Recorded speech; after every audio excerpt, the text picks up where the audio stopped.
राज बैठे त्रैलोका, हर्षित भये गए सब शोका। बैर न कर काहू सन कोई, राम प्रताप विषमता खोई। वर्णाश्रम निज निज धर्म, निरत वेद पथ लोग। चलहि सदा पामहि सुखहि, नहीं भय शोक न रोग। दैहिक दैविक भौतिक तापा, राम राज नहीं काहू ही व्यापा।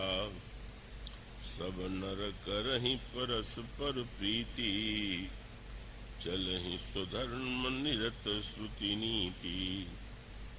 चारु चरण धर्म जग माही, पूरी रहा सपने हूँ अघनाही। राम भगत रत नर अरु नारी, सकल परम गति के अधिकारी।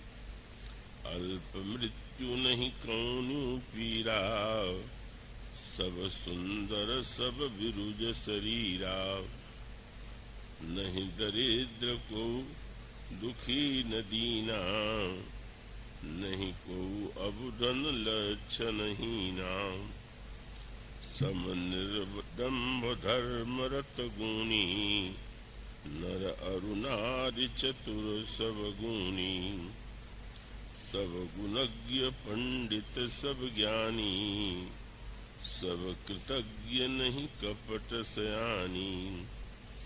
राम राज नभ गेश सुन, सचराचर जग माहि।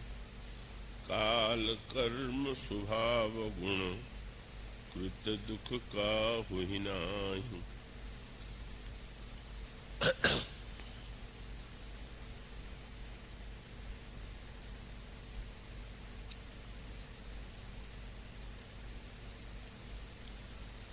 प्रभु श्री रामभद्र की महती अनुकंपा से पुनः इस वर्ष यह सुअवसर मिला है जब छतरपुर की प्रबुद्ध श्रद्धालु धर्मपरायण जनता के समक्ष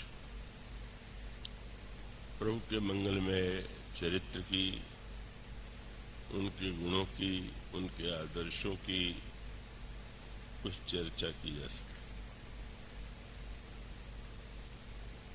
श्रीनिवास जी ने बड़े स्नेह और भाव भरे शब्दों में जो कुछ कहा है वो उनकी सद्भावना और प्रीति का ही परिचायक है।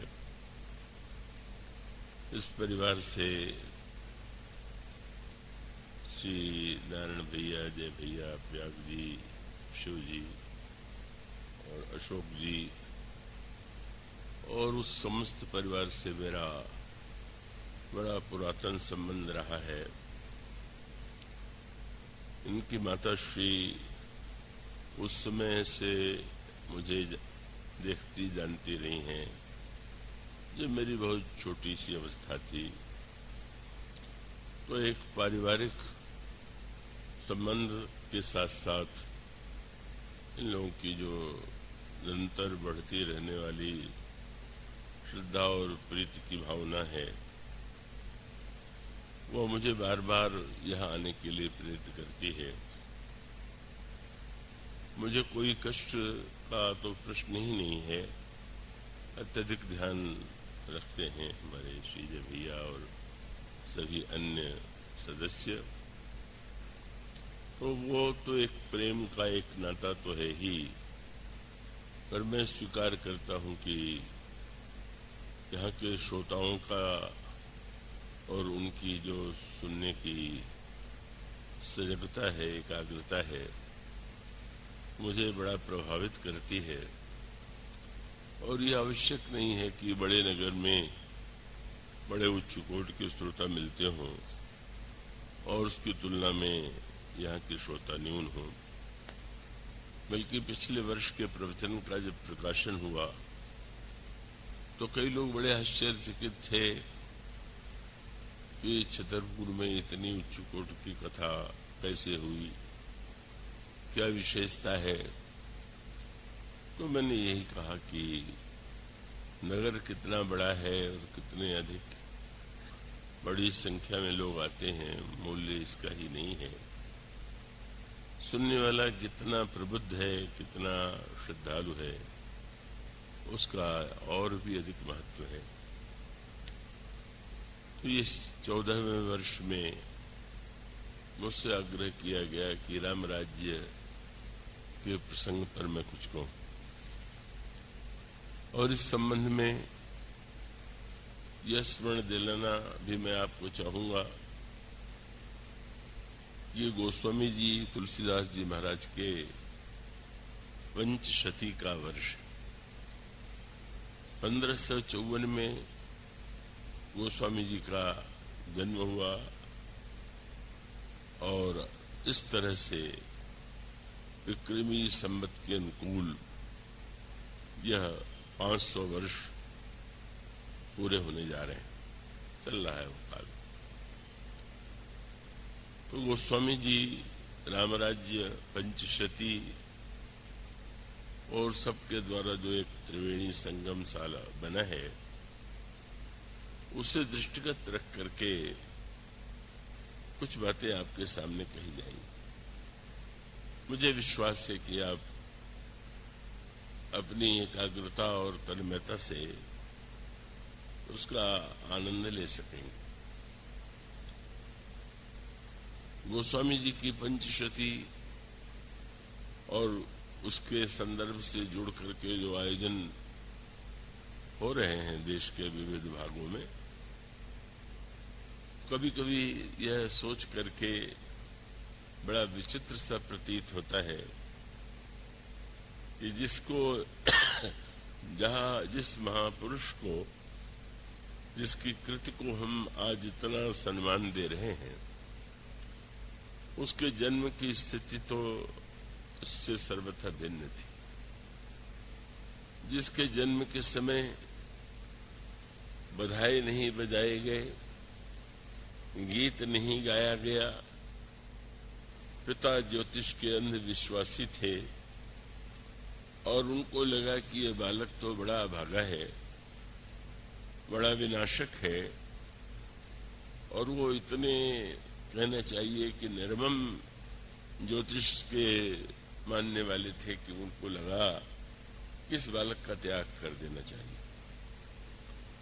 तो बड़ी विचित्र सी बात है, जिस बात को गोस्वामी जी बार बार स्मरण करते हैं कि वह तुलसीदास जिसकी स्थिति है बाल्यावस्था में रही, जन्म के समय रही, कि माता पिता जग जाई तजो विधियूं न लिखो कछु भाल भलाई। कौन ऐसा भागा बालक होगा जिसका परित्याग पिता ने कर दिया हो, माता बाध्य रही हो, और उसके पश्चात इतना उनका जो अंधविश्वास था उनकी रक्षा तो नहीं कर पाया, उनकी मृत्यु हो गई, माता की भी मृत्यु हो गई, और तब लोगों ने यही मान लिया कि इस बालक के दुर्भाग्य का इससे बड़ा लक्षण क्या होगा, और वह अनाथ बालक कि जिसे अपनी उदर पूर्ति के लिए, अपना पेट भरने के लिए दर दर भिक्षा मांगनी पड़ी, और जिसने ये कहा हो कि मैं तो केवल अगर कोई भिक्षा में 4 चने के दाने दे देता था तो मुझे तो वही चारों फल प्रतीत होते थे। 4 फल मांगो 4 ही चनक को। कल्पना कीजिए उस दरिद्रता, उस अभाव, उस कष्ट का जो उस बालक को मिला, और ऐसा अनाथ बालक ऐसा सनाथ हुआ, और उसने ऐसा दिव्य संदेश दिया कि जिसे ग्रहण करके आज भी हम धन्यता का अनुभव कर सकते हैं, करते। कभी कभी बुद्धिवादियों की गोष्ठी होती है।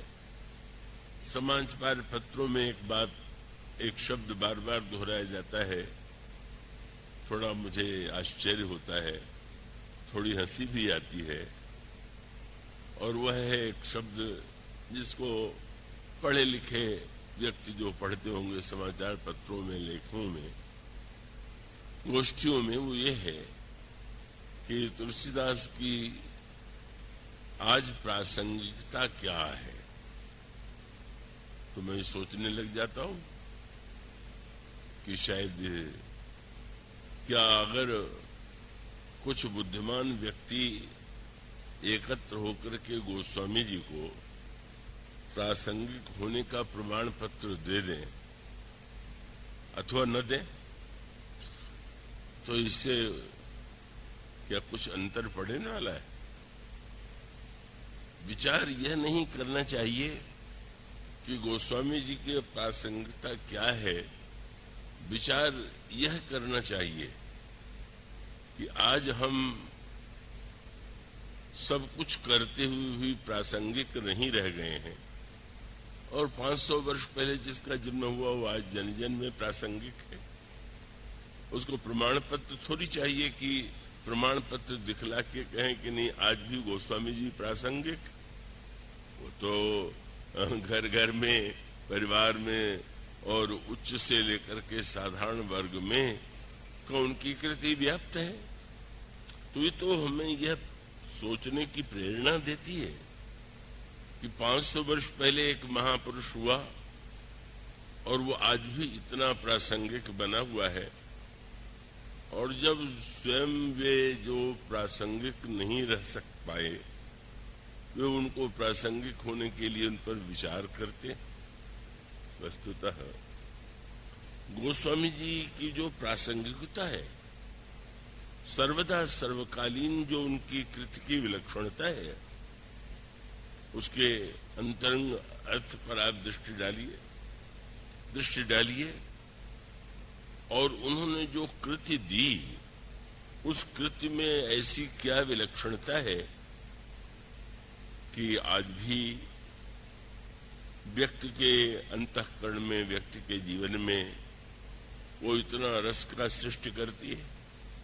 अभी ब्रह्मी में था, नवभारत टाइम्स की ओर से उसके संपादक महोदय आए थे, और उन्होंने यही कहा कि कितने आश्चर्य की बात है, इतने वर्षों से रामलीला हो रही है, राम कथा हो रही है, और अब भी लोग उनका उत्साह, उनकी उमंग ज्यों की त्यों है। कथा के सुनने की जो जिज्ञासा की वृत्ति इतनी अधिक है, और बहुत प्रयत्न करके भी इस प्रकार कोई रचना यदि नहीं हो पाती, तो ये क्या अद्भुत इसका रहस्य। मैं इसको बहुत भाषणात्मक नहीं बनाना चाहूंगा, पर उसका मूल सूत्र यह है कि प्रत्येक व्यक्ति जो है का वो दो विलक्षण माध्यमों से अपने जीवन में गतिशील। मैं आशा करता हूं कि आप पूरे चैतन्य रह करके सुनेंगे। एक है बुद्धि और दूसरा है मन। तो बुद्धि और मन की थोड़ी समस्या है।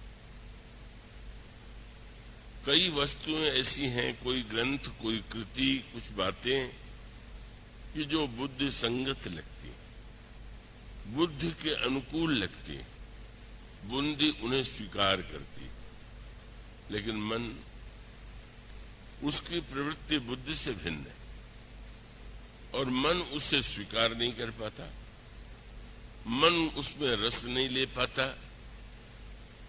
और यदि मन रस नहीं ले पाता तो उसका एक मूल सूत्र यह है कि बुद्धि की प्रवृत्ति तत्वात्मक और मन की प्रवृत्ति रसात्मक। बुद्धि जो है वो तत्व का सत्य, सार्वकालिक सत्य, उस सत्य के लिए व्यग्र है, और व्यक्ति का मन जो है उसे रस की इच्छा है, रस की आकांक्षा है, तो स्वाभाविक है कि मन के रस के लिए उसे अच्छी बुरी हर प्रकार की वस्तु अपनी ओर आकृष्ट कर लेती है। उसका मनोरंजन हर वस्तु से हो जाता है। तो एक और बुद्धि संगत बात जो है उसे मन नहीं स्वीकार कर पाता और मन के रसात्मक प्रवृत्ति का बुद्धि के द्वारा समर्थन नहीं हो पाता। गोस्वामी जी की सबसे बड़ी सफलता ये है कि उन्होंने उस रहस्य को जान लिया कि जब उन्होंने कहा कि वस्तुतः क्या बुद्धि और मन परस्पर विरोधी हैं क्या रस की प्रवृत्ति बुद्धिमान व्यक्ति में नहीं होती है क्या बुद्धिमान व्यक्ति का अर्थ है कि उसको स्वादिष्ट भोजन में रस नहीं आता? क्या वो अनेक ऐसी वस्तुओं में आनंद नहीं लेता है जो साधारण व्यक्ति को भी उसमें आनंद की अनुभूति होती? और इसका अर्थ है कि बुद्धि और मन दोनों को समान रूप से यदि हम तृप्त कर सकते हैं तो स्वाभाविक रूप से वह जो कृति होगी वह लोक मंगल के लिए दोनों ही वर्गों के लिए समान रूप से प्रिय होगी। और इसीलिए गोस्वामी जी ने राम कथा के प्रारंभ में उनसे पूछा गया कि जो आप लिख रहे हैं वो विद्वानों के लिए है कि साधारण जनता के लिए है? तो आपने तुरंत जो वाक्य कहा वही वो अनोखा सूत्र है और जो कृतिकार उस सूत्र को समझ लेता है उसकी कृति जो है बुद्धि और मन को समान रूप से आकृष्ट करती है। और उनका वाक्य क्या है? बोले बुध विश्राम सकल जन रंजनी राम कथा कलि करुष विभंजनी। यह राम कथा विद्वानों को विश्राम देने वाली है। बहुत बड़ा विलक्षण वाक्य कहा उन्होंने। विश्राम देने का अर्थ क्या हुआ कि बुद्धिमान व्यक्ति थकता भी तो बहुत है, स्वाभाविक है। बहुत अध्ययन करता है, बहुत तर्क करता है, बहुत तरह से सोचता है, तो जब कोई व्यक्ति परिश्रम करेगा तो थकान आवेगी। गोस्वामी जी एक नई बात कहते हैं कि जो मैं वस्तु मेरे माध्यम से आपके सामने आ रही है वह विद्वानों की थकान को मिटाती। और उसका अर्थ तो आप सब अच्छी तरह समझ सकते हैं। साधारण व्यक्ति को थकने के बाद नींद आती है तो क्या जो बुद्धिवादी है उनको थकने के बाद नींद नहीं आती है क्या? उनको नींद की आवश्यकता नहीं है क्या? और यदि है तो इसका अभिप्राय है कि गोस्वामी जी ने ये कहा कि अंततो गत्वा बुद्धि का जो उद्देश्य है वो क्या है? बुद्धि का भी चरम उद्देश्य यही है कि व्यक्ति जो है एक निश्चित निष्कर्ष पर एक सत्य के साक्षात्कार में अपने को स्थित पावे। अगर वो निरंतर संदेहशील बना रहे, वो केवल तर्क वितर्क ही करता रहे तो स्वाभाविक रूप से वो स्वयं तो थकता ही है, दूसरों को भी अपने तर्क और वितर्क के द्वारा थकाता ही रहता है। इसलिए मानो तर्क को भी दो भागों में बांट दिया गया, तज कुतर्क संशय सकल। तर्क कल्याणकारी, तर्क जो है उपादेय है पर कुतर्क नहीं। तो गोस्वामी जी यह आग्रह पूर्वक कहते हैं कि जो विद्वान बहुत पढ़ करके, बहुत सोच करके, बहुत थक गए हों आमे, और अगर वो राम कथा का श्रवण करेंगे, मनन करेंगे, अध्ययन करेंगे तो उन्हें विश्राम प्राप्त होगा। और ये दावा भी उन्होंने उन लोगों की तरह नहीं किया कि वे लोग वह वस्तु दूसरों को बांटते हैं जो उनके पास नहीं। इसका अर्थ है कि जो व्यक्ति दूसरों को सुख बांट रहे हैं, अगर स्वयं उनके पास सुख नहीं है तो बांट क्या रहे? तो गोस्वामी जी ने ये कहा, पूछा गया कि जब इतने बड़े महाकाव्य कहिए, धर्म ग्रंथ कहिए, इस पुस्तक की आपने रचना की तो आपको तो बड़ा परिश्रम पड़ा। तो गोस्वामी जी ने एक नई बात कही। उन्होंने कहा इस रचना का उद्देश्य थकना नहीं, इस रचना के द्वारा मैं थक नहीं गया। अपितु उत्तरकांड में एक नई बात कहते हैं और वो यही है, वो आप पंक्ति पावेंगे कि जब कहते हैं कि जाकी कृपा लवलेसते मति मंद तुलसीदास हु पायो परम विश्राम राम समान प्रभु नहीं को। मैंने इस रचना के बाद परम विश्राम पा लिया। और यह सूत्र मानो वे देना चाहते हैं कि अगर आप थके हुए को केवल और थकाते हैं, उसके संशय को आप और उत्तेजित करते हैं, उत्प्रेरित करते हैं, तो आपका संशय जो है आपके लिए नहीं, वो दूसरों के लिए भी घातक होगा। और इसलिए गोस्वामी जी ने कहा इस राम कथा की विशेषता यही है, यह विद्वानों को विश्राम देती, बुद्ध को विश्राम देती। और उसके साथ साथ वे कहते हैं कि ये इसका एक मैं बात कहूं, कई लोग सरल वस्तु को भी कठिन बना करके बोलना चाहते हैं। एक बड़े भारी विद्वान थे, कुलपति भी थे, तो वो जब अंग्रेजी में भाषण देते थे तो बीच बीच में इतना जटिल शब्दावली और इतना कठिन भाषण देते थे कि वो सुनने वाला समझ ही नहीं पाता था कि क्या कह रहे हैं। उनसे पूछा गया कि आप ऐसा क्यों करते, तो उन्होंने कहा कि इसके बिना इन पर प्रभाव पड़ ही नहीं सकता। जब इनको बैठ करके लगे कि मेरे समझ में नहीं आया तो लगेगा कि हमसे कोई ऊंचा है। तो अब जब दूसरे व्यक्ति को के द्वारा अपनी बुद्धिमत्ता मनवाने के लिए आवश्यक हो कि हम सरल को जटिल बना दें, तो स्वाभाविक है कि हम अपना आनंद स्वयं लेते रहें, हम अपने बुद्धिवादिता की, अपनी तर्क संगतता को महत्व देते रहें। लेकिन वस्तुतः का सत्य तो यही है कि आप, गोस्वामी जी ने बड़ा विचित्र सूत्र है, क्योंकि अनेक प्रसंग ऐसे होते हैं जो सचमुच बड़े जटिल होते हैं। अब दर्शन शास्त्र का जो निरूपण होगा, शिष्ट तत्व का जो निरूपण होगा, वो तो जटिल होगा ही। लेकिन बताने वाले का उद्देश्य यह होना चाहिए कि वो जटिल को जितना सरल से सरल बना सके उतना वो उसको कहे। इसलिए उन्होंने कविता की परिभाषा में जो वाक्य लिखा, आप में से जिन्होंने पढ़ा होगा वो देखेंगे, वाक्य कहते हैं गोस्वामी जी का ग्रंथ जटिल से जटिल है, कठिन से कठिन है। और जब वे कविता की परिभाषा करते हैं तो कहते हैं सरल कवित कीरति विमल सुई आदर ही सुजान सहज बैर विसराई रिपु जो सुनी करई बखान। का सरल कविता और कीर्ति दोनों की विशेषता यह है कि साधारण से साधारण व्यक्ति को उसका लाभ मिले।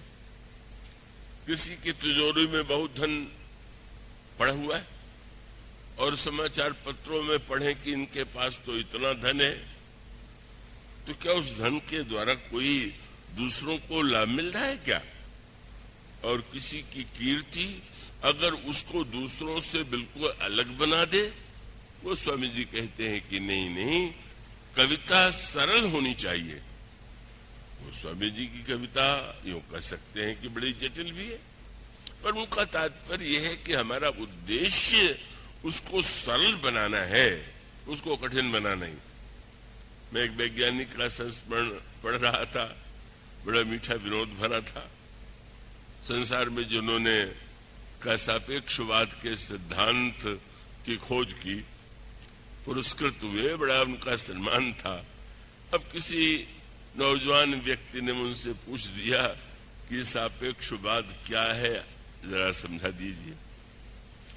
अब कह सकते थे कि तुम्हारे समझने की वस्तु नहीं है, बड़ा जटिल सिद्धांत है, लेकिन उन्होंने उसको ऐसा विनोद भरे शब्द के द्वारा उससे समझाया कि वो अपने ढंग से उसका आनंद ले सके। उनका सापेक्षवाद का अर्थ यही है कि तुम जैसे नौजवान को अगर मुझ जैसे बूढ़े के पास बैठना पड़े तो थोड़ा समय भी बहुत प्रतीत होगा, और जब तुम किसी सुंदर युवती के पास बैठते हो तो तुम्हें बहुत समय भी थोड़ा लगता।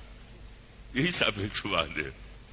सापेक्षवाद सचमुच इतना ही नहीं है, पर उन्होंने ये सोचा कि सामने वाला व्यक्ति कम से कम उसका कोई अर्थ ले, कि उसको सरलता से किस दृष्टांत के द्वारा वह बात कही जाए कि उसका थोड़ा आनंद सही, जिसको स्वयं जीवन में अनुभव करता है।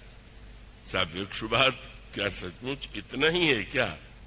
पर उसका अर्थ है कि सामने वाला यह अनुभव करे कि ये सापेक्षता तो हमारे सबके जीवन में होती है। और उसका अर्थ यह है कि गोस्वामी जी महाराज की जो सबसे बड़ी सफलता है वो यह है कि जटिल को भी, तत्व को भी का उन्होंने इतना रस में सराबोर कर दिया, इतना मधुर बना दिया कि साधारण से साधारण व्यक्ति को भी उसमें रस की अनुभूति होती।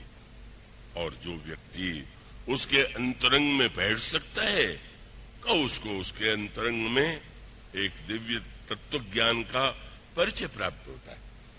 और इसीलिए एक सूत्र मैं बताऊं, बहुत वर्ष पहले जब हिंदू विश्वविद्यालय ने मुझे आमंत्रित किया था, उस समय एक विवाद खड़ा हो गया, और वो स्वाभाविक है, काशी विद्वानों की नगरी है, वहां खंडन मंडन की प्रवृत्ति भी स्वाभाविक रूप से विद्यमान है। तो उन्होंने ये कहा कि गोस्वामी जी का जो ग्रंथ है वह भक्त की जो सगुण साकारवादी धारा है उसके संत हैं, उसमें निर्गुण निराकार जैसी कोई वस्तु नहीं।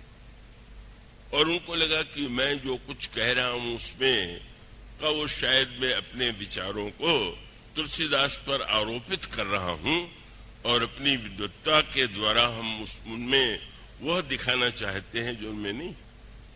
अब ये बात तो बहुत से लोग प्रशंसा में भी कहते हैं, लेकिन वो सत्य नहीं है। गोस्वामी जी ने एक छोटा सा सूत्र दे दिया, और वो सूत्र अगर समझ ले तो गोस्वामी जी की बहुत सी बातों को का जो बड़ी कठिन है, बड़ी जटिल है, उसको समझ करके भी आप आनंद ले लेंगे। मैं ऐसा करता हूं, आप थोड़ा एकाग्रता से उस तर्क पर ध्यान देंगे। उन्होंने ये कहा कि जैसे एक सरोवर है, तो सरोवर में जब कोई व्यक्ति स्नान करने के लिए जाता है तो देखता है कि जल साफ है कि नहीं। और अगर कोई व्यक्ति नहाना ही नहीं चाहता, पीना भी चाहता है, तो देखेगा कि जल में मिठास है कि नहीं, शीतलता है कि नहीं। और स्वाभाविक रूप से उन्होंने कहा कि श्री राम के चरित्र में ये सब है। जो श्री राम के चरित्र और लीला का जो पक्ष है वो मानो लीला सगुण जो कहूं बखानी, स्वयं स्वच्छता करई मलहानी। राम के चरित्र की जो स्वच्छता है उसके द्वारा अगर कोई व्यक्ति मानता हो कि व्यक्ति और समाज का चरित्र स्वच्छ होना चाहिए, तो श्री राम के चरित्र, श्री राम की लीलाओं के द्वारा वह लाभ ले सकता है। पर जो भक्ति भावना से जो प्यासे हैं उनके लिए उन्होंने कहा कि इसमें मिठास और शीतलता भी है। क्या? प्रेम भगत जो वर्णन जाई, सोई मधुरता सुशीतलताई। प्रेम और भक्ति का जो वर्णन है, इस राम कथा में प्रेम की मधुरता है और भक्ति की शीतलता है। जो चरित्रवादी हैं वो चरित्र पा सकते हैं, जो भक्ति भावना से प्रेरित हैं वो मधुरता और शीतलता भी प्राप्त कर लेंगे। पर उन्होंने एक सूत्र दिया, और सूत्र यह है कि जल के स्वच्छ रहने के लिए एक ऐसी वस्तु की आवश्यकता है कि अगर वो जल में न हो तो जल स्वच्छ नहीं रहेगा। और वो यही है कि थोड़े से स्थान में अगर स्वच्छ जल भर दिया जाए और कुछ लोग नहाएंगे तो थोड़ी देर में वो जल गंदा हो जाएगा। इसलिए जल को जितना स्वच्छ होना चाहिए, जितना मधुर और शीतल होना चाहिए, उतना ही अथाह भी होना चाहिए। और तब उन्होंने कहा कि इसमें अगुण की गहराई है और सगुण की स्वच्छता। रघुपति महिमा अगुण अबाधा, वर्णव सोई बरबारी अगाधा। इतना बड़ा सूत्र, अब उसको सरल उन्होंने कैसे कर दिया, उसको आप ध्यान से समझें। सगुण होते हुए भी अगुण माने। रंगमंच पर वो स्वामी जी ने जो दोहा लिखा वो समझने में बड़ा सहायक है। क्या बोले, जथा अनेकन वेश धरी, नृत्य करई नट कोय, एक ही अभिनेता अलग अलग नाटकों में अलग अलग नामों से अलग अलग पात्रों का अभिनय करके मंच पर दिखाता है। और वो अगर नाटक सचमुच हृदय को छूने वाला है, प्रभावित करने वाला है, तो व्यक्ति तन्मय हो जाता है, तदाकार हो जाता है। और कभी कभी वो नाटक के अभिनेता से उसको राग हो जाता है, उसका प्रशंसक हो जाता है। पर अभिनेता की क्या विशेषता है? अभिनेता के जीवन में उसे सगुण के साथ अगुण होना चाहिए।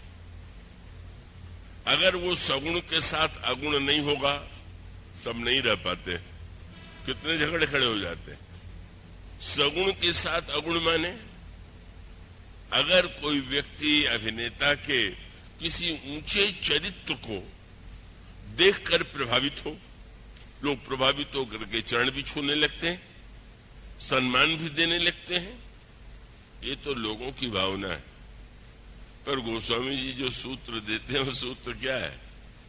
यथा अनेकन वेश धरी, नृत्य करई नटकोय, सोई सोई भाव दिखावई, आप न होय न सोय। सब वो अभिनय में दिखलाते हुए भी वह जानता है कि मैं ये नहीं। जैसा है वैसा दिखलाना सगुणता है, और ये सब कुछ मैं नहीं हूं, यही अगुणता।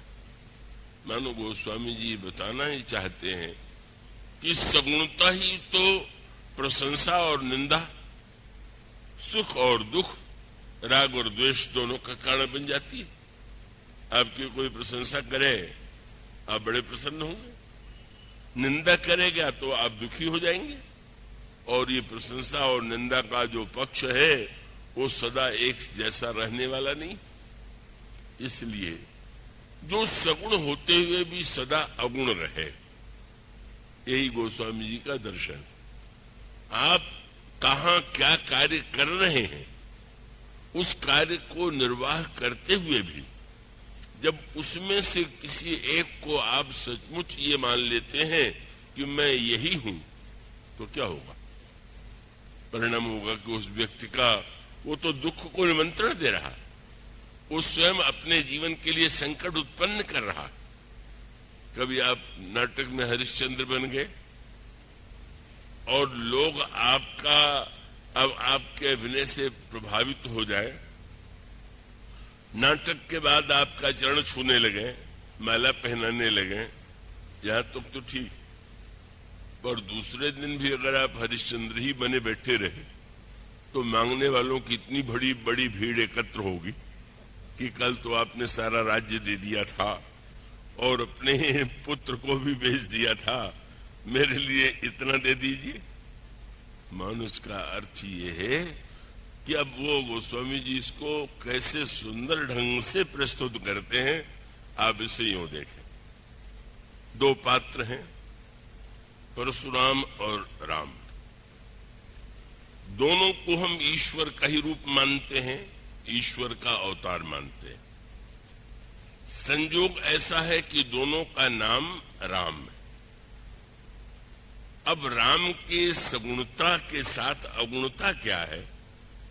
और बस इसका सूत्र यही है कि धनुष श्री राम के हाथ में, और परशुराम जी के हाथ में परशु। ये नहीं कि एक निशस्त्र शस्त्र रहित था और दूसरा शस्त्रधारी था, दोनों शस्त्रधारी थे, लेकिन एक राम परशु से जुड़ गए, परशुराम हो गए, पर दूसरे राम धनुष राम तो नहीं हुए। उचित तो यही था कि अगर वो परशुराम है तो ये धनुष राम। और उसका अर्थ क्या हुआ? परशुराम जी की समस्या जिसने उनको आगे चल करके उनके सामने समस्याएं खड़ी यह की कि नाटक में जो वो बने कुछ समय के लिए उसमें इतने तदाकार हो गए कि वे भूल गए कि यह मैं नहीं। अब यूं आप विचार करके देखें, जब हम कहते हैं कि वे भगवान के अवतार हैं, भगवान के अंश हैं, तो उसको जरा व्यापक अर्थों में देखिए। भगवान के अंश तो हम और आप जितने हैं सब।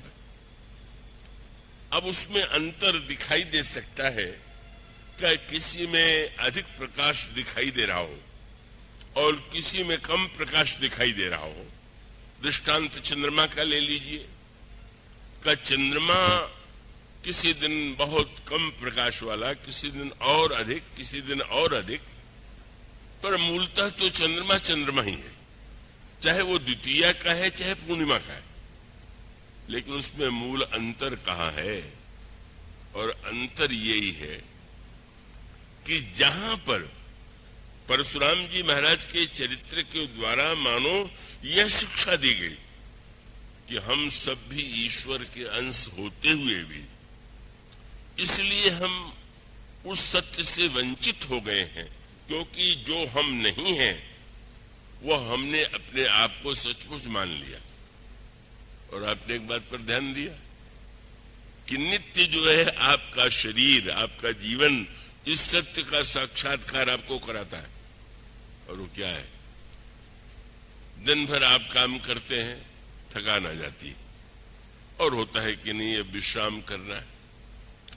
अब शरीर थक गया और मन थका नहीं। मन इसलिए नहीं थका कि मन को तो कोई उसका शरीर तो है नहीं, तो मन जब थकता नहीं है और शरीर कहता है कि हम तो सोएंगे, तो सपने आने लगते हैं। क्यों? सपना माने मन की दुनिया। मन में कुछ जो कुछ है जो आप दिन में नहीं कर पाए, रात के सपने में अनाप शनाप चाहे जो देख लेते हैं। उसके बाद एक तीसरी स्थिति और आती है, और तीसरी स्थिति क्या है कि जब सपना भी बंद हो जाता है, और सपना बंद होने के बाद आप जिसको सुषुप्ति कहिए, गहरी नींद कहिए, तब आप जब जग रहे थे तब भी आपके नाम था, आपकी उपाधि थी, आपका पद था, आपका संबंध था, आपका धन था, और इसी को लेकर के आप सुखी भी थे और दुखी भी थे। पर जब आप गहरी नींद में चले गए, मुझे आशा है कथा में आप वहां नहीं जाएंगे, कथा में आप जागृत ही रहेंगे, तो आप क्या होते हैं? आप किस जाति के होते हैं? आप किस कुल के होते हैं? किस परिवार के होते हैं? आपका क्या नाम होता है? आपका क्या पद होता है? आपका कितना धन होता है? आप गहरी नींद में कुछ नहीं होते। दिन में बहुत कुछ होने पर भी दिन रात झगड़ा हो रहा है, और गहरी नींद में कुछ नहीं होने पर भी आपको कितना आनंद आता है कि सो के उठते हैं तो कहते हैं आज तो बहुत ही अच्छी नींद आई। अच्छी नींद तो तभी आती है जब आप कुछ नहीं होते। जब होते हैं तब तो आप कभी इस तरह की आनंद की वृत्ति पा ही नहीं सकते। और मानो यही सत्य दिखाने की चेष्टा की गई भगवान का, कि भगवान की कौन सी जाति है और किस जाति और किस देश के भगवान है। अब रामायण में आप पढ़ते हैं, मीन मछली के रूप में भगवान ने अवतार लिया, कछुए के रूप में भगवान ने अवतार लिया, शूकर के रूप में भगवान ने अवतार लिया, मीन कमठ शूकर नरहरि, बामन परशुराम बपुधारी। बामन बन गए, परशुराम बन गए, ईश्वर यह सब बन गया। और इस सब रूप में अवतारों में इसकी गणना है। लेकिन ये कहने लगते हैं कि भाई राम और कृष्ण पूर्णावतार हैं और ये अंशावतार हैं, तो इसका अर्थ तो समझिए। इसका तात्पर्य ये है कि परशुराम जी ने अन्यायियों को दंड देने के लिए शस्त्र स्वीकार किया और शस्त्र के द्वारा उन्होंने अन्याय करने वाले को दंड दिया, अन्याय को चुपचाप सहने वाले को दंड दिया और अन्याय को देखने वालों को दंड दिया।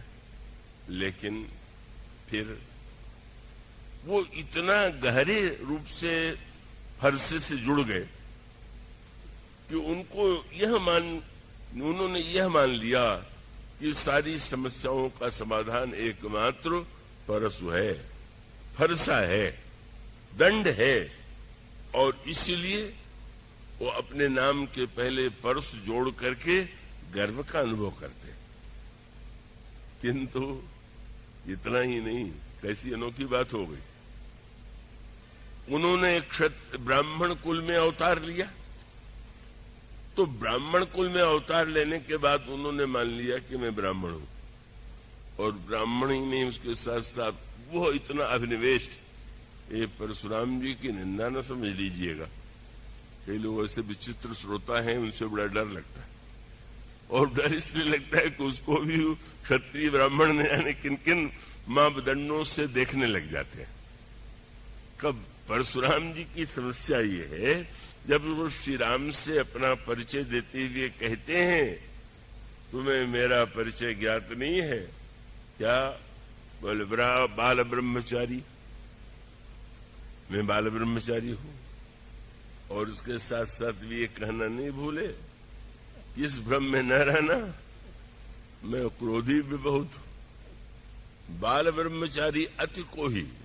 और इतने से ही नहीं रुक गए, अगला वाक्य और कह दिया, विश्व विदित क्षत्रिय कुलद्रोही। सारा संसार जानता है मैं क्षत्रिय जाति का विरोधी हूं। मानो ईश्वर ने जब अपने को ब्राह्मण मान करके और इतना सीमा में बांध लिया कि वो क्षत्रिय जाति का विरोधी है, यह क्या है? मानो नाटक के अभिनेता का इतना अभिनिवेश हो गया अभिनय में कि जो अभिनय दिया है उसी को सत्य मान लिया। यही है, कोई भी, वो तो उनका तत्काल ही निवारण भी हो गया। और उस निवारण का तत्व बड़ा मधुर है। थोड़ा जटिल होते हुए मुझे विश्वास है कि आप उसका आनंद ले सकेंगे। रामायण में धनुष के माध्यम से परीक्षा लेने की एक पद्धति है। श्री राम की पहली परीक्षा विश्वामित्र जी ने ली। ताड़का सामने आई। ताड़का राक्षसी जो है वो यज्ञ नष्ट करने वाली है, मुनियों को खाने वाली। महर्षि विश्वामित्र ने देखा और श्री राम से आग्रह किया कि वह ताड़का है, तुम इस पर बाण का प्रहार करो। और एक ही बाण प्राण हर लिया। भगवान ने धनुष पर बाण चढ़ाया, ताड़का का वध कर दिया। मानो धनुष की पहली उपयोगिता थी कि जो अन्याय और कष्ट दे रहा है, दूसरों को पीड़ित कर रहा है, उस अन्याय को मिटाने के लिए कठोर से कठोर दंड मिलना चाहिए। और विश्वामित्र ने वह आदेश दिया और श्री राम ने पालन किया। पर श्री राम एक और जहां दंडदाता है, वहीं उनके चरित्र का एक दूसरा पक्ष है। और दूसरा पक्ष क्या है? ताड़का को श्री राम ने एक ही बाण से मार डाला। ये उनके पौरुष का परिचायक तो हो सकता है, पर श्री राम की पूर्णता क्या है? तुरंत अगला वाक्य क्या कहता है? गोस्वामी जी ने क्या कहा? एक ही बाण प्राण हरि लीन्हा, लेकिन दीन जानते ही निज पद दीन। श्री राम ने ताड़का को अपने में लीन कर लिया। मानो यह नई दृष्टि थी। दंड दंड के लिए नहीं है। दंड का उद्देश्य तो वस्तुतः सामने वाले व्यक्ति को दंड देने में बदले की भावना नहीं है, उसके कल्याण की भावना है। तो श्री राम अगर धनुष पर चढ़ाते हैं बाण, और ये भी आप जो थोड़ा भाषा से अधिक परिचित होंगे, प्राचीन काल के धनुषों को आपने देखा होगा, एक डोरी प्रत्यंचा, और उस प्रत्यंचा का एक नाम संस्कृत में है गुण। तो जो धनुष होगा, अगर उस पर बाण चलाना चाहेंगे तो उस दो डोरी से उसके दोनों किनारों को बांधना होगा, और फिर गुण का आश्रय लेकर के जो बाण रखा जाएगा वो डोरी पर रखा जाएगा, प्रत्यंचा पर रखा जाएगा, और उसी के द्वारा गुण का आश्रय लेकर के अवगुण का विनाश। भगवान ने बाण चलाया, गुण के द्वारा अवगुण को मिटा दिया, पर मिटा देने का अर्थ ये थोड़ी होगा कि अवगुण को दंड दे दिया। अवगुण को अपने लीन करने का अर्थ है अवगुण को भी स्वयं गुण के रूप में बदल देना। किसी ने भगवान राम से कहा, ये तो न्याय परंपरा के विपरीत है, आपने उसको इतने बड़े अपराध के लिए दंड देने के बाद मुक्ति क्यों दे दिया? भगवान ने कहा कि उसके पास जो प्रिय वस्तु थी उसने दिया, और मेरे पास जो अच्छी वस्तु थी मैंने दे दिया। उसने प्राण दे दिया, मैंने मुक्ति दे दिया, है तो देन लेन था, इसमें मेरी कोई विशेषता नहीं। मानो श्री राम का गुण जो है वो अवगुण को मिटा करके गुण के रूप में बदलता है। ये पहली परीक्षा थी, और इसके बाद जनक की दूसरी परीक्षा है। मैं आशा करता हूं कि आप थोड़ा एकाग्र रख करके सुनेंगे, उसको सरल रूप में ही कहने की चेष्टा की जाएगी। वो धनुष पर बाण नहीं चलवाना चाहते, उनकी प्रतिज्ञा है कि जो धनुष तोड़ेगा तो उसको अब मेरी कन्या उसका वर्ण करेगी।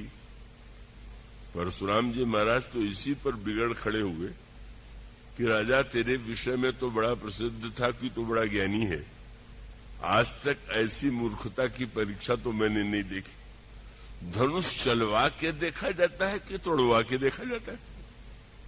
किसी के विषय में जानना हो तो ये थोड़ी कहें कि बंदूक जो है तुम तोड़ के दिखा दो, अरे तो चला निशानेबाजी। तो तुमको प्रतिज्ञा करनी थी तो ये कर सकते थे कि धनुष पर बाण रख करके जो लक्ष्य का भेद करेगा उसको मेरी कन्या उसका वर्ण करेगी। तुमने कह दिया जो धनुष को तोड़ेगा उसको मेरी कन्या उसका वर्ण करेगी। इसलिए भरे सभा में जनक को मूर्ख कह करके पुकारते हैं, कहु जड़ जनक धनुष के तोड़ा। अरे मूर्ख जनक, धनुष किसने तोड़ा? और इतने से ही नहीं रुक गए, और भी स्पष्ट कह दिया, उत्तर देने में जरा भी विलंब न हो, और विलंब हुआ तो मैं जानते हो क्या करूंगा, उलटाऊ मही जहां लग तो राजू, तेरा जहां तक राज्य है नष्ट कर दूंगा। मानो संकेत यह है कि वे जब सोचते हैं तो उनको लगता है तोड़ना भी कोई वीरता का लक्षण है क्या? उसके अधिक संदर्भ में न जा केवल इतना अंतर कि जब श्री राम ने धनुष तोड़ दिया तो क्या डोरी भी टूट गई क्या? डोरी जो की तो थी, पर अंतर हो गया। जब तही क्षण राम मध्य धनु तोड़ा, श्री राम ने धनुष को बीचों बीच से तोड़ दिया। अब परिणाम क्या है? डोरी बनी हुई है लेकिन अब उसका उपयोग नहीं हो सकता। इसका अभिप्राय है कि अगुण होने के बाद उस व्यक्ति में गुण दिखाई देता है कि नहीं? डोरी है कि नहीं? बोले है तो, पर अब कोई लक्ष्य शेष नहीं रह गया। परशुराम जी ने जब कहा कितना बड़ा मूर्ख है कि तूने धनुष को तोड़वा दिया, तो वे डर के मारे बोल तो नहीं पाए, पर उनका तात्पर्य यही था कि महाराज अगर भगवान शंकर ने धनुष के साथ बाण भी दे दिया होता तो मैं चलवा के देखता, धनुष दे दिया, बाण नहीं दिया, तो बाण रहित धनुष तो तोड़ने योग्य है। उसका अभिप्राय है, इसी को कहते हैं लक्ष्य पूरा हो जाने के बाद भी व्यवहार में भले ही वो डोरी बनी रहे, गुण बना रहे, लेकिन वो व्यक्ति जो है स्वयं अब कोई उद्देश्य नहीं है, अब कोई लक्ष्य नहीं है, अब उसने परिपूर्णता को पा लिया है।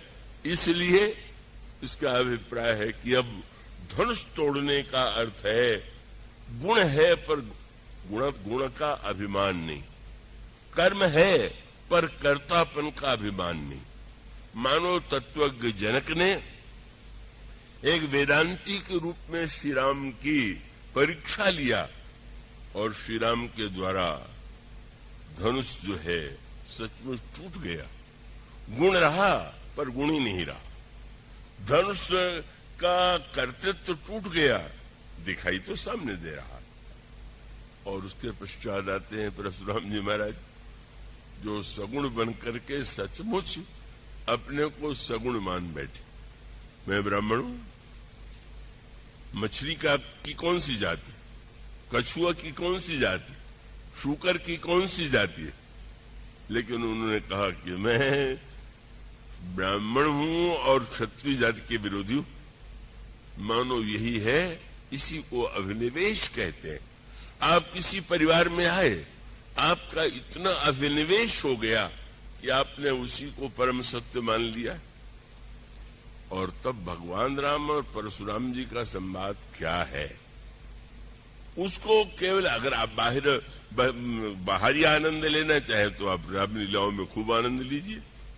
क्या बढ़िया संवाद होता है और कितना दर्शक सुन सुन करके आनंदित होते हैं और बड़े आनंद से उनको कानपुर वगैरह में तो परंपरा है कि पूरी रामलीला न हो तो भी 1-2 रात परशुरामी होती है।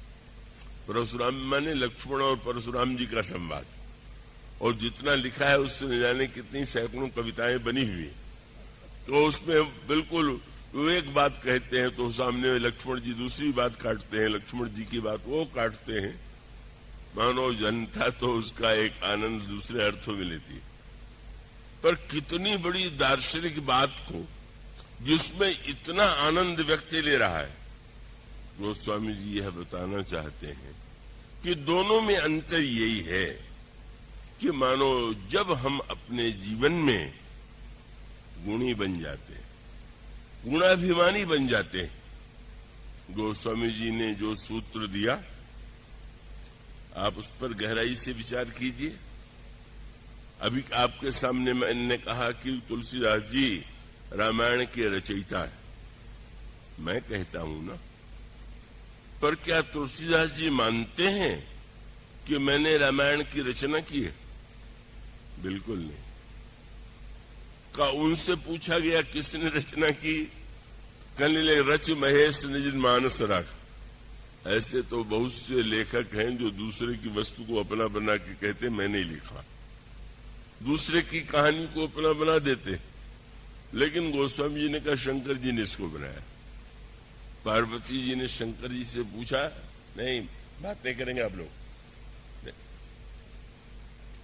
शंकर जी ने पार्वती जी ने पूछा, आप वह रामायण सुना रहे हैं जो आपने बना करके रखा था? बिल्कुल नहीं। मैं तुम्हें वह कथा सुना रहा हूं जो कागभूषुंडी ने गरुड़ को सुनाया था। कागभूषुंडी गरुड़ प्रति गाई। गोस्वामी जी कहते हैं शंकर जी ने बनाया।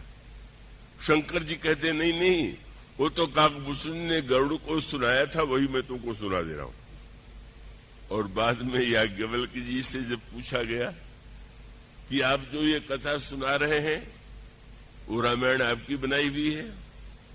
नहीं नहीं, ये तो शंकर जी ने पार्वती को सुनाया था, कागभूषण जी ने गरुड़ को सुनाया था, और मैं उस सुनी हुई बात को आपको सुना रहा हूं। और इसका क्या अर्थ हुआ? मानो अपने आप को कर्ता मान लेना। बस मूल दर्शन ये है, आप कौन हैं? क्या सचमुच आप कोई वस्तु बनाते हैं? कोई कृति आपकी है? यह सत्य है, कोई कृति व्यक्ति की होती नहीं है, व्यक्ति के माध्यम से कृति का प्राकट्य होता है।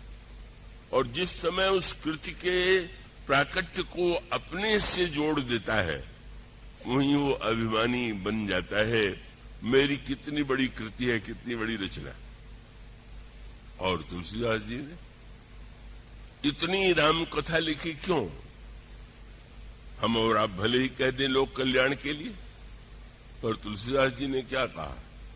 बोले ये कथा तो गुरु जी से मैंने सुनी थी, कथा मैं गुरु सन सुनी, कब सुनी सुख गोस्वामी जी कहते हैं, पुण्य मैं निज गुरु सन सुनी, कथा सुसूकर खेत समुझी नहीं, तस बालपन तब अति रहूं अचेत। मैं छोटा था, गुरुजी रामायण सुना रहे थे, पर मैं बचपने के कारण पूरा नहीं समझ पाया।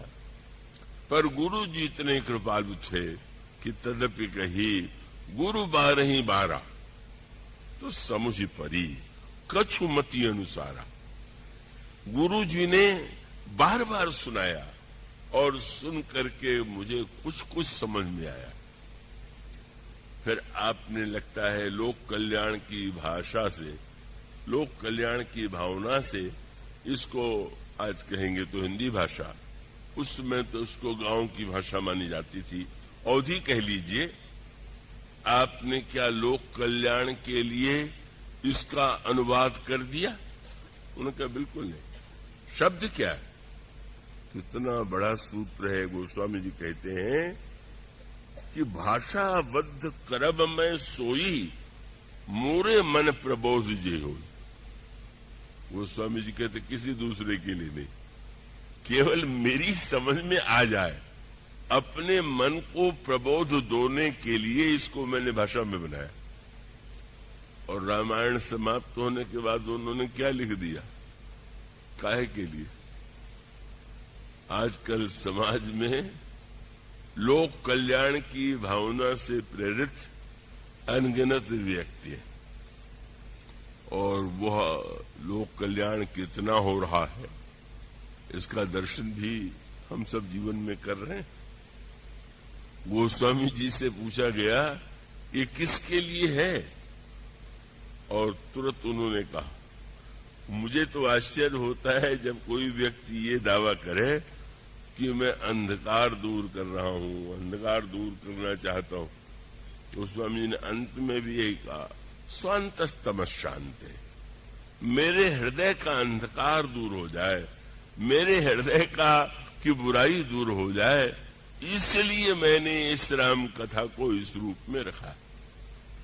और इसका सूत्रात्मक अर्थ क्या है? जो कुछ है वो हमारा नहीं है, आपका नहीं है। इसलिए अगर कोई व्यक्ति हिंदू धर्म को समझना चाहे तो उसको एक ही शब्द समझ लेना चाहिए, अनादि।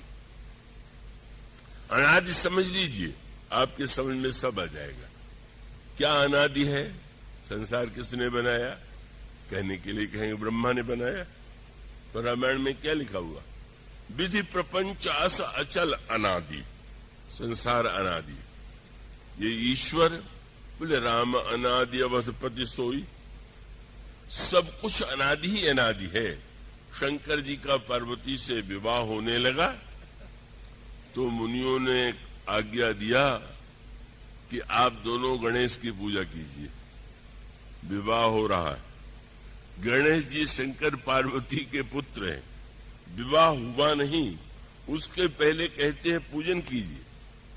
शंकर जी और पार्वती जी ने जब पूजन किया तो किसी ने कहा महाराज ये क्या बात हुई?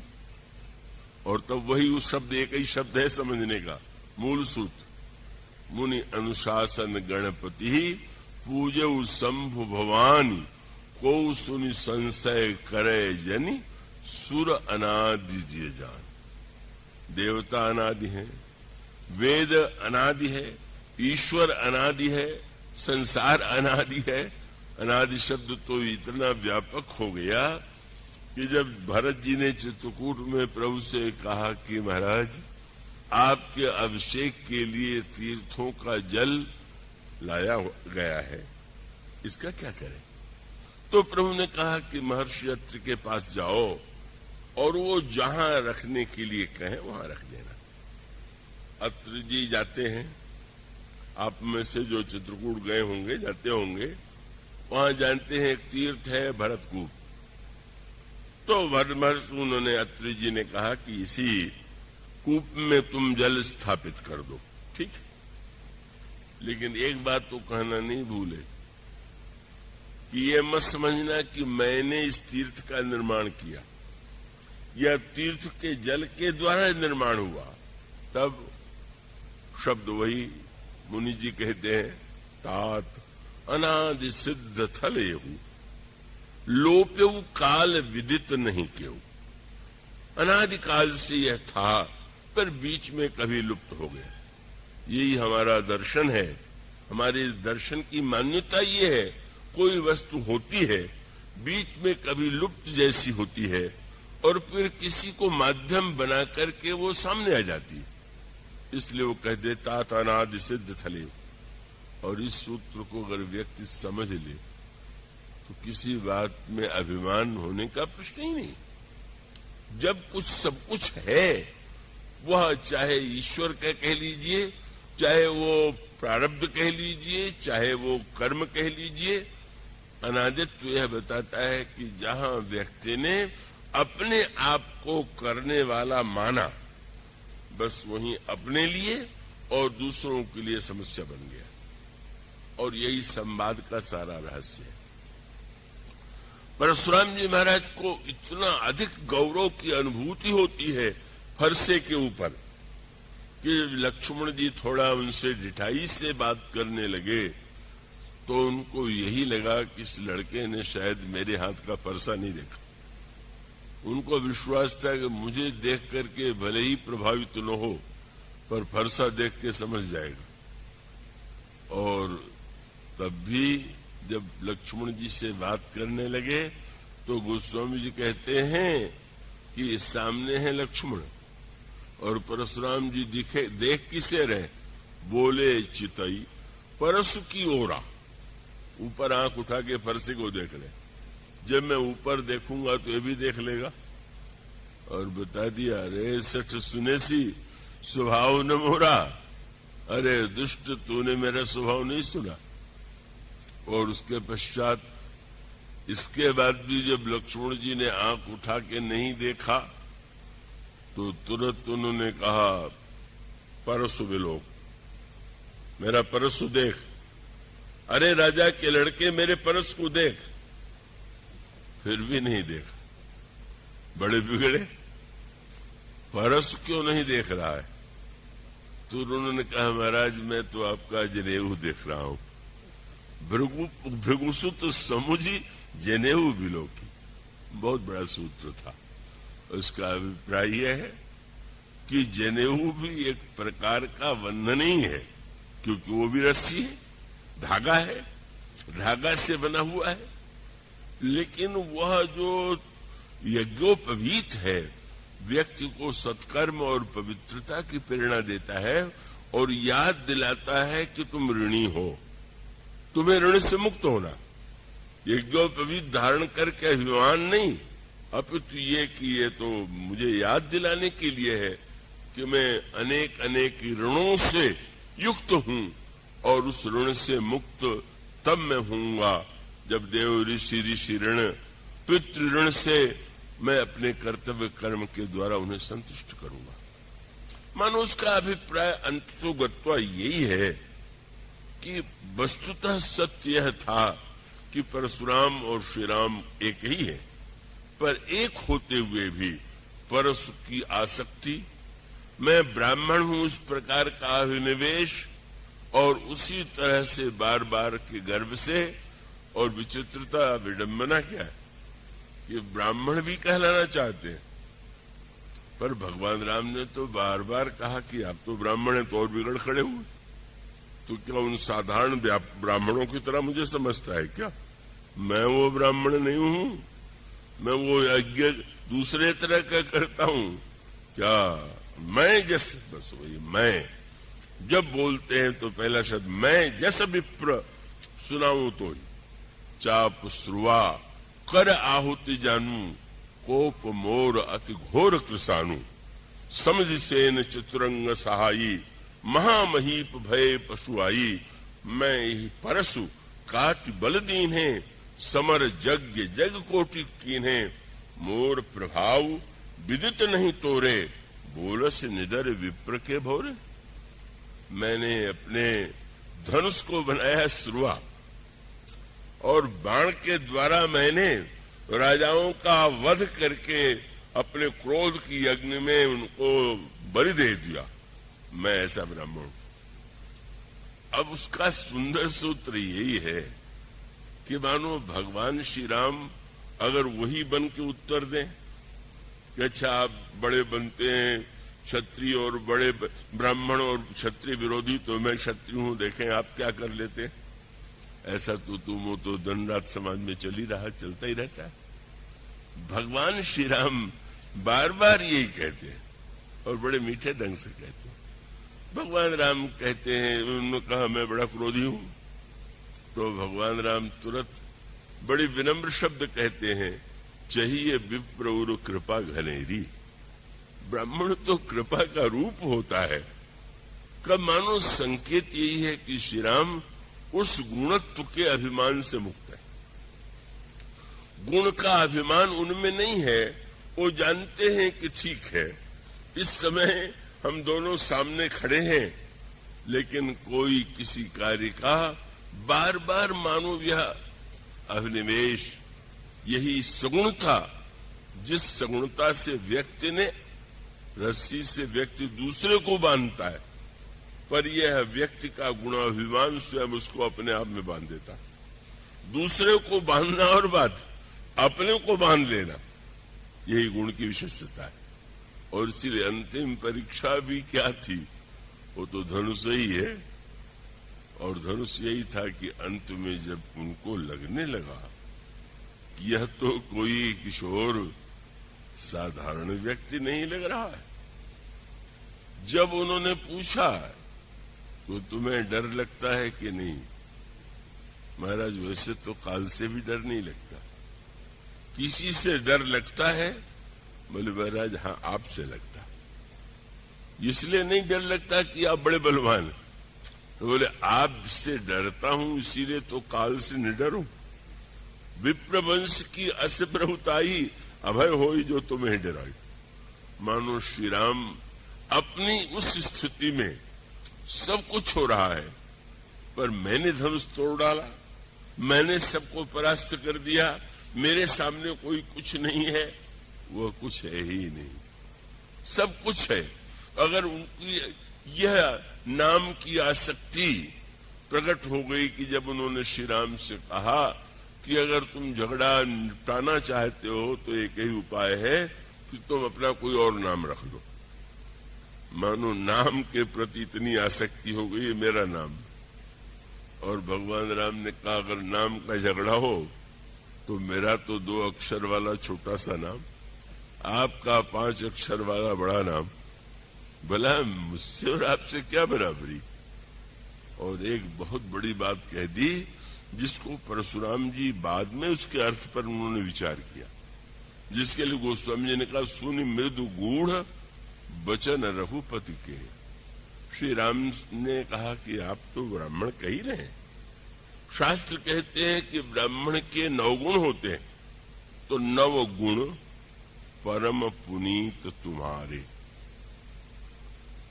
तो परशुराम जी ने देखा मुझ में 9 गुण है, तुम में कितने गुण है? महाराज मुझ में तो गुण ही नहीं तो क्षत्रिय के गुणों का भी वर्णन है। भगवान कह देते कि हाँ क्षत्रिय के जितने गुण है मुझ में। भगवान राम ने कहा मुझ में कोई गुण नहीं। तो गुण नहीं है तो क्या बिना गुण के व्यवहार चलता है क्या?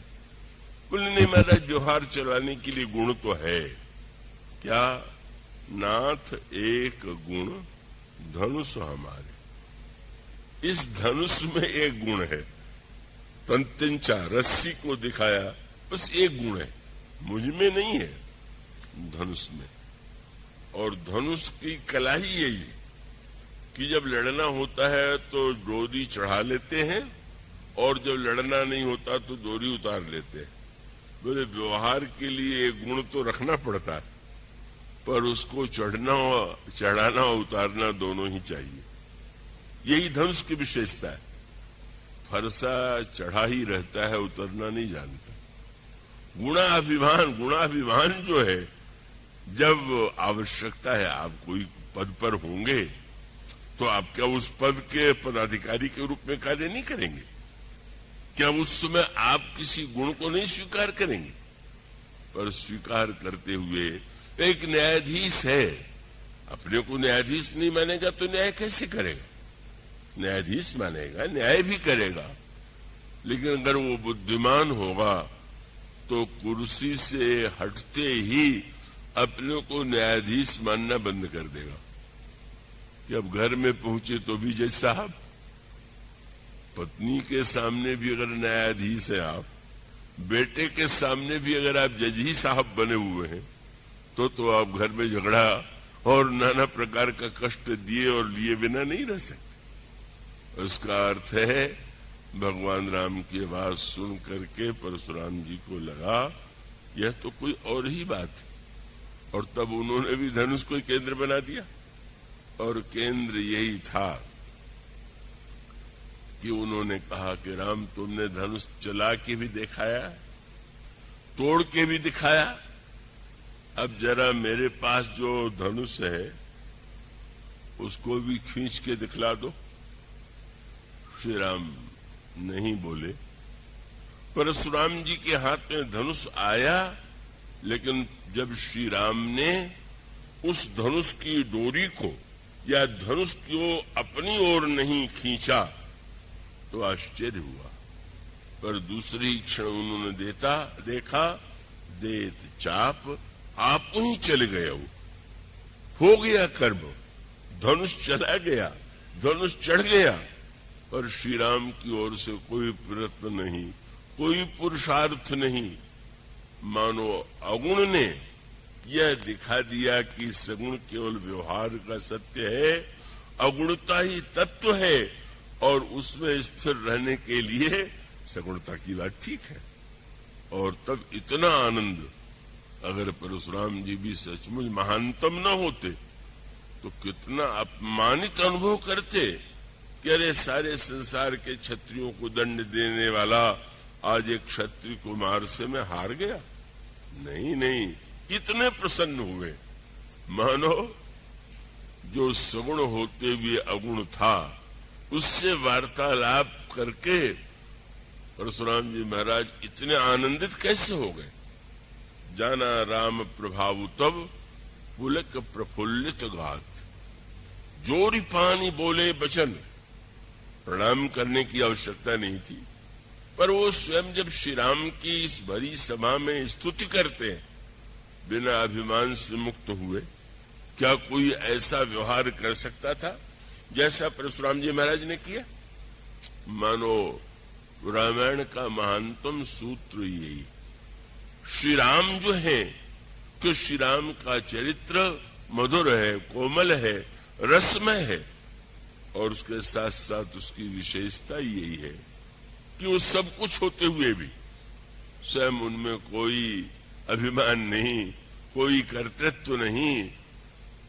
मानो गोस्वामी जी ने जब संसार को देखा, पाया, इतना कष्ट पाया, इतना दुख पाया उन्होंने, जब गोस्वामी जी ने रामायण में ये कहा कि नहीं दरिद्र सम दुख जग माही, दरिद्रता से बढ़कर के कोई दुख नहीं है, तो केवल साहित्य का सत्य नहीं था, जीवन में अनुभव किया हुआ और भोगा हुआ सत्य था।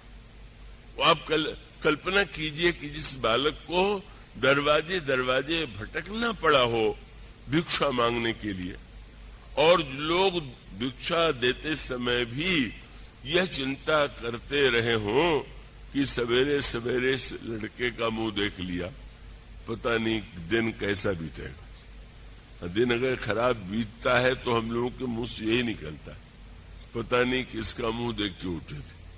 मानो हमारे मुख में तो कोई कमी है नहीं, जो कमी होगी किसी दूसरे के मुंह में ही होगी। नहीं तो हम कहते कि भाई आज दिन बुरा कि नहीं, पता नहीं किसका मुंह देख के उठे थे।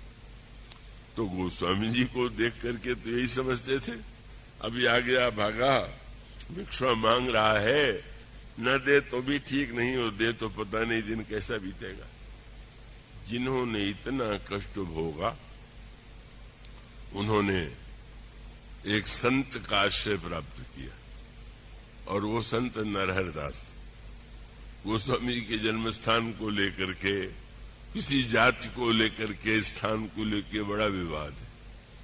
सूकर क्षेत्र को लेकर के विवाद है। एक एटा जिले में सूकर क्षेत्र है, राजापुर तो बांदा के पास प्रसिद्ध ही है, लेकिन अयोध्या के जो प्राचीन संत थे और अब भी यह नहीं मानते हैं कि राजापुर हुआ है। वो कहते हैं राजापुर में भी गोस्वामी जी रहे थे, पर जिस राजापुर में जन्म हुआ था वो अयोध्या के पास में। जिस सूकर में उन्होंने कथा सुनी थी वो अयोध्या से कुछ दूर, वहां पर भी संगम है, और वहीं पर उन्होंने कथा भी सुनी थी। और वो सूकर खेत के नाम से वो स्थान प्रसिद्ध है। जिस बालक को कोई देखना नहीं चाहता था, जिसका मुंह, आज झगड़ा हो रहा है कि वो हमारे यहाँ पैदा हुए थे, हमारे यहाँ पैदा हुए थे, हमारी जात में पैदा हुए थे। कैसी समाज की विसंगति और विडंबना है। वो मैं एक संस्मरण अभी ताजा सुनाऊं। मुझसे कहा गया कि यहाँ जो सूकर खेत है, राजापुर है, उसको देखने के लिए चलिए। ये था कि वहां जाएंगे और वो देख के आ जाएंगे। मैं बता दूं कि ये जो बांदा जिले में चित्रकूट के पास राजापुर है, उसको आज तक मैंने नहीं देखा है। चित्रकूट प्रतिवर्ष जाने का सौभाग्य मिल जाता है, पर 40-50 वर्ष में उस स्थान का वहां के लोगों का बड़ा उलाहना भी है। पर वो मेरे मन में कुछ ऐसी भावना बनी रही है कि वे जिन तुलसीदास जी की हम पूजा करते हैं वो तो चित्रकूट में ही उनका निर्माण हुआ। अब उस विवाद में कौन पड़े कि वो वस्तुतः वो है कौन सा जन्म स्थान। पर इस वर्ष वहां के कई संतों ने आग्रह किया, राजापुर चले देखें, नरहर दास की कुटिया देखें। मैं गया तो आशा थी कि लौट करके जल्दी आ जाएंगे, बहुत विलंब हो गया।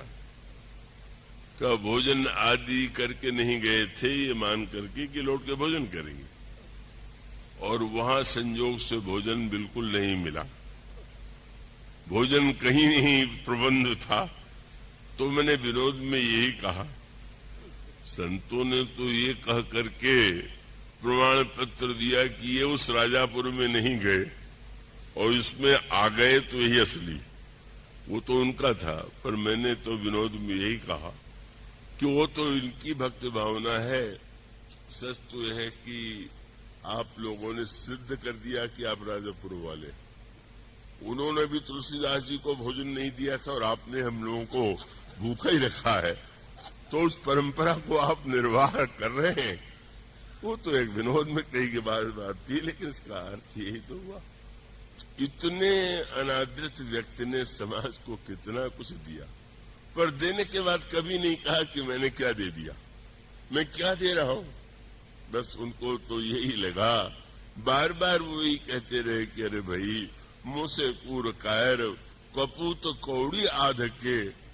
मैं तो आधे कौड़ी दाम में भी कोई खरीदने वाला नहीं था कि बहुमोल तय करैया गिर श्राद्ध के। गोस्वामी जी ने एक दोहा लिखा, ते तुलसी ऐसे हुते मिले न चुटकी चून, अब तो राम कृपा भई तो लुचुई दूनो जून। कहने लगे कि तुलसीदास को तो चुटकी भर आटा भी नहीं मिलता था, अब दोनों समय तो लुचुई खाने को मिलती। एक बड़े सज्जन थे, धनिक, कहले इसका अर्थ है उनको लुचई शायद बहुत बड़ी वस्तु लगती होगी, लुचई बहुत पसंद होगी, इसमें क्या है, इसमें महात्मापन है। मैंने कहा बस महात्मापन यही है कि आपको पुड़ी देख करके, लुचई देख करके आप पूछेंगे किस रसोइये ने बनाया, बहुत अच्छा बनाया। आपको लुची देख करके बनाने वाला रसोइया ध्यान में आता है या परिवार का सदस्य आता है, पर गोस्वामी जी लुची देख करके भगवान की कृपा की याद करते हैं, बनाने वाले की याद नहीं करते। उनको ईश्वर, कितना ईश्वर, उनको लगता है कि कितना बड़ा दयालु है, उसने कितना कुछ मुझे सम्मान दे दिया। उस अर्थ में देखें कितना उन्होंने, बस वही मूल सूत्र, लेकिन वही है। उस महापुरुष ने यह नहीं अनुभव किया मैंने क्या हो, तो कहते गुरुजी ने कहा सुनाया, मैंने सुना, जितना समझ पाया वही मेरे माध्यम से अनुवाद के रूप में प्रकट हुआ। यह जो गोस्वामी जी का कि यह जो सार्वकालिकता है, प्रासंगिकता है, वो इसीलिए कि व्यक्ति एक देश और एक काल में ही उत्पन्न होता है, लेकिन जब वह कर्तृत्व से मुक्त हो जाता है, गोस्वामी जी की तरह, वह गाथा जो आपके सामने कही जा चुकी है कि मूर्तिकार को किसी ज्योतिषी ने बता दिया कि तुम्हारी 1 वर्ष बाद मृत्यु हो जाएगी। इतना बड़ा कलाकार था कि उसने मृत्यु को भी धोखा देने का निर्णय किया और साल भर में उसने अपने 12 मूर्तियां बनाई और इतनी विलक्षण कि देख करके लगता ही नहीं था कि ये मूर्ति है कि व्यक्ति है। और जिस दिन मृत्यु का दिन था, उस दिन वो मूर्तियों के बीच में बैठ गया। यमराज के दूत आए और बस देखने लगे। लौट करके यमराज के पास गए और पूछा यमराज ने कि तुम लेके नहीं आए? महाराज, एक को लाना है कि 13 को लाना है? वहां तो 13 एक जैसे बैठे हुए। उन्होंने कहा अच्छा, अब कान में मैं उपाय बता रहा हूं, अब जाना, वो मंत्र तुम वहां बोल देना, फिर एक को लेके आ जाना। और वो जब गए तो जहां पर मूर्तिकार और मूर्तियां थीं, खड़े होकर के कहने लगे, विश्व के इतिहास में ऐसा मूर्ति बनाने वाला कोई नहीं हुआ, अगर मिल जाए तो उसका हाथ चूम ले। मूर्तिकार खड़ा हो गया, मैंने बनाया, चलो। मानो मूर्ति अमर हो गई और मूर्तिकार मर गया। और इसका अर्थ है हमारा अभिमान हमें परिच्छिन्न बना देता है, हमें सीमित बना देता है।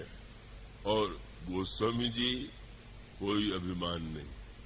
उन्होंने कहा कि हमें है क्या कि जिस बात का मैं अभिमान करूं। और परिणाम ये हुआ कि आज 500 वर्ष के बाद जब हम उनकी कृति को पढ़ते हैं, बार बार अनगिनत बार कहते हैं, पढ़ते हैं, सुनते हैं, तो नए अर्थ, नए रस की अनुभूति होती है। इसलिए सचमुच यह राम कथा तुलसीदास के माध्यम से जो प्रकट हुई, उस पंचसती के मनाने का अर्थ यही है कि हम उनके सिद्धांतों को, उनके रहस्यों को, जो सूत्र उनके द्वारा प्रकट हुए, पर जिसके लिए उन्होंने अपने को नहीं माना कि मैं दूसरों का कल्याण कर रहा हूं। उन्होंने नहीं कहा कि मैं लोगों के कल्याण के लिए कर रहा हूं। उन्होंने तो बार बार, किसी ने पूछा, शंकर जी ने पार्वती को सुनाया, काकभूषुंड जी ने गरुड़ को सुनाया, याज्ञवल्क्य जी ने भरद्वाज को सुनाया, आप किसको सुना रहे हैं? जनता को? नहीं भाई, मैं जनता को नहीं सुना रहा हूं। किसको सुना रहे हैं? रामायण में एक शब्द आप बार बार पाओगे, उनका श्रोता मन है। और मन को भी जो विशेषण देते हैं, भला कौन वक्ता श्रोता को विशेषण दे सकता? जब वो कहते हैं अरे मन तू सुन, तो एक शब्द जोड़ देते हैं, क्या? सुनई संतत सठ मना। अरे दुष्ट मन तू सुन। वक्ता तो श्रोता की प्रशंसा ही करेगा, पर गोस्वामी जी कहते रे दुष्ट मन तू सुन। माने किसी ने कहा महाराज अपने को सुना रहे हैं। बोले भाई वो हम अपने को जब बदल नहीं पाए, अपने मन को नहीं बदल पाए, तो हम कैसे कहें कि मैं दूसरों को सुना रहा हूं? तो इस पंचसती के संदर्भ में गोस्वामी जी के प्रति जो हमारी श्रद्धामयी भावना है, उसके संदर्भ में बात कही गई। पर रामराज जी का जो प्रसंग लिया गया, वो रामराज जी गोस्वामी जी का सर्वश्रेष्ठ प्रिय आदर्श है। रामायण की परिपूर्णता रामराज्य में है और गोस्वामी जी ने रामराज्य के माध्यम से उन्होंने दो शब्द लिखे हैं, स्वराज और रामराज्य। तो स्वराज और रामराज, इन दो शब्दों में अंतर है। व्यक्ति और समाज को स्वराज की चेष्टा करनी चाहिए। रामराज तो बहुत आगे की बात है, बहुत ऊंची बात है, पर स्वराज और रामराज क्या है? और गोस्वामी जी जब रामराज्य का वर्णन, रामराज्य का आदर्श का प्रस्तुत करते हैं, तो प्रस्तुत करने का वह सूत्र आपके सामने, जिसकी चर्चा कल से की जाएगी कि रामराज्य